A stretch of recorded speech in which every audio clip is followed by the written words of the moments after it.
এরা বেতন সম্বন্ধে আপনার গত 22শে আগস্ট, মূলত 23শে আগস্ট ভোর রাতের দিকে একটি মর্মান্তিক ঘটনা ঘটে সিদ্ধিরগঞ্জে, যেখানে প্রাথমিকভাবে ধারণা করা হয়েছিল যে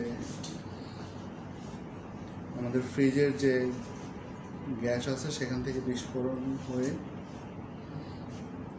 এই একটি পরিবারে আগুন লেগে যায় এবং সেখানে 9 জন অগ্নিদগ্ধ হয়।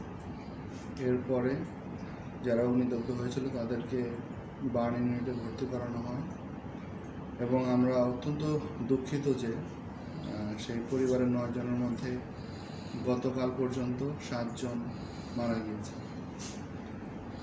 তো আমরা ইতিমধ্যে একটি তদন্ত কমিটি গঠন করা হয়েছে সিটি কর্পোরেশনের পক্ষ থেকে। তদন্ত কমিটির রিপোর্টটা পেলে আমরা এই বিষয়ে আসলে কাদের গাফিলতি ছিল সেগুলো আমরা ব্যবস্থা নিতে পারবো। আমরা ইতিমধ্যেই যে পরিবারের যারা সদস্য যারা বেঁচে আছেন তাদের খোঁজ খবর নিয়েছি এবং তাদের পাশে থেকে তাদেরকে আমাদের সরকারের পক্ষ থেকে আমরা তাদেরকে 2,05,000 টাকা আমরা তাদেরকে আর্থিক সহায়তা প্রদান করেছি। আমরা সবার ক্ষেত্রে বলতে চাই যে আপনার ঘরের ব্যবহার্য যে ইলেকট্রিক লাইন আছে বা গ্যাস লাইন আছে সেগুলো ব্যবহারের ক্ষেত্রে আপনি নিজেও একটু সতর্ক হবেন।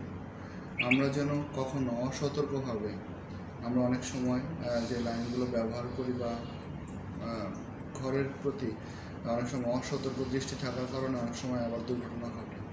তবে তদন্ত রিপোর্ট আসার পর আমরা সেটি নিশ্চিত হতে পারব।